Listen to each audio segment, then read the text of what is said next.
Kerajaan Bone merupakan salah satu kerajaan besar yang pernah ada di Nusantara. Kerajaan ini memiliki pengaruh besar di kawasan Sulawesi Selatan dan wilayah timur Nusantara. Raja yang paling terkenal saat memerintah kerajaan Bone adalah Latenritata Arumpalaka Peta, Tori Sompai Malempe Gemena Matinroe Ribontoala.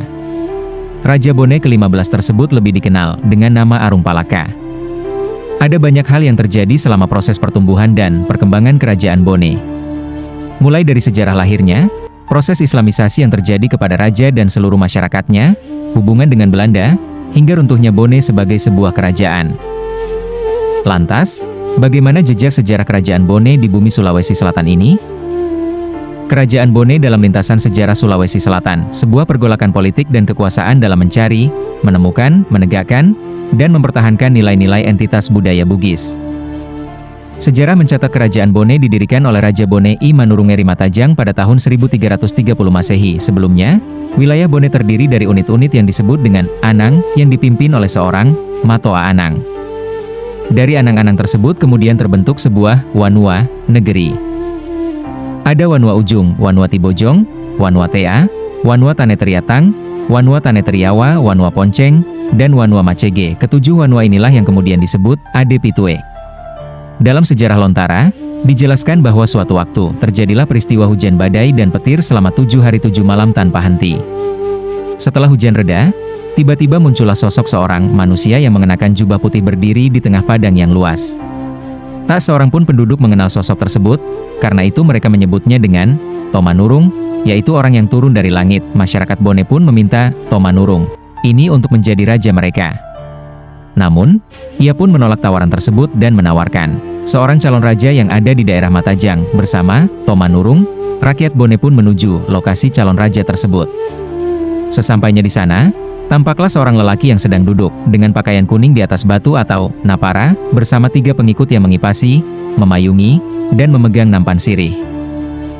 Rakyat Bone meminta lelaki itu untuk menjadi raja, maka lelaki itu pun berikrar. Kedua Nawa-Nawao, orang setia, Tema, Belo, tidak ingkar janji. Setelah ikrar itu, maka lelaki itu pun resmi diangkat menjadi Raja Bone I. Raja itu pun kemudian mendirikan Istana Kerajaan Bone di Tanah Bangkalae, yang sekarang menjadi Lapangan Merdeka Watampone. Ditetapkannya Manurunge sebagai Raja Bone, kemudian disusul dengan pembentukan Dewan Penasehat Raja yang disebut Adepitue, Dewat Hadat 7. Dengan bantuan Adepitue ini, Raja Bone I membuat peraturan dan perundang-undangan bagi kerajaan. Raja Bone I Manurungeri Matajang memerintah selama kurang lebih 40 tahun, 1330-1370 M. Selama masa pemerintahannya, ketertiban dan keamanan rakyat pun terjamin. Proses Islamisasi yang terjadi di kerajaan Bone memiliki kaitan erat dengan proses Islamisasi yang sedang terjadi di kerajaan Goa. Kerajaan Goa melakukan banyak pertempuran dengan semua kerajaan yang ada di Sulawesi Selatan dalam rangka menyebarkan Islam. Hal tersebut ditentang kerajaan Bone, sebab dinilai memiliki motif politis agar kerajaan Goa dapat mengusai seluruh kerajaan yang ada di Sulawesi Selatan.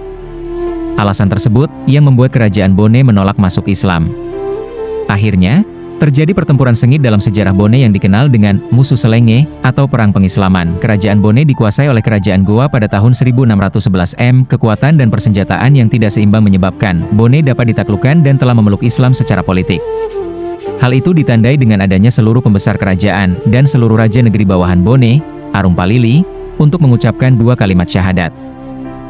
Selepas kejadian tersebut dan di sepanjang pemerintahan Latenri Palitu Akepiang di tahun 1611 M hingga 1631 Masehi, rakyat Bone menderita karena tekanan dari Goa.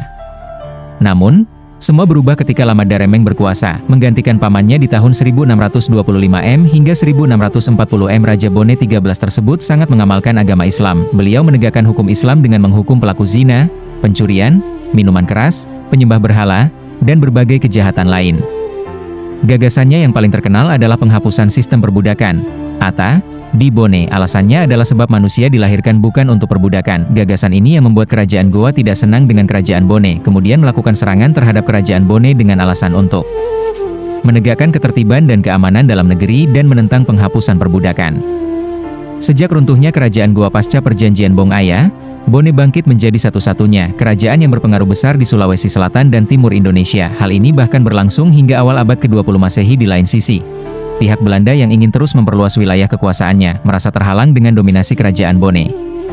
Akibatnya, Terjadilah perang antara kedua belah pihak dari tahun 1824-1825 Masehi. Perang tersebut dipicu ketika kerajaan Bone di bawah kepemimpinan Imaneng Paduka Sri Ratu Sultanan Salimarajiatuddin yang menggantikan. Arung Palaka mencoba merevisi perjanjian Bongaya beserta seluruh anggota persekutuan agar diberlakukan hukum yang sama. Namun hal itu dinilai tidak memberikan keuntungan apa-apa kepada pihak Belanda. Perang dalam usaha menaklukkan Kesultanan Bone sebagai pemimpin kerajaan-kerajaan di Sulawesi Selatan terus dilakukan Belanda. Perang ini terus berlangsung hingga tahun 1905, yakni pada hingga masa pemerintahan Raja Bone ke-31 Lapawawai Karaeng Sigeri. Pada masa inilah kerajaan Bone runtuh. Raja Lapawawai Karaeng Sigeri pun ditangkap dan diasingkan ke Bandung dan meninggal pada Januari 1911 Masehi.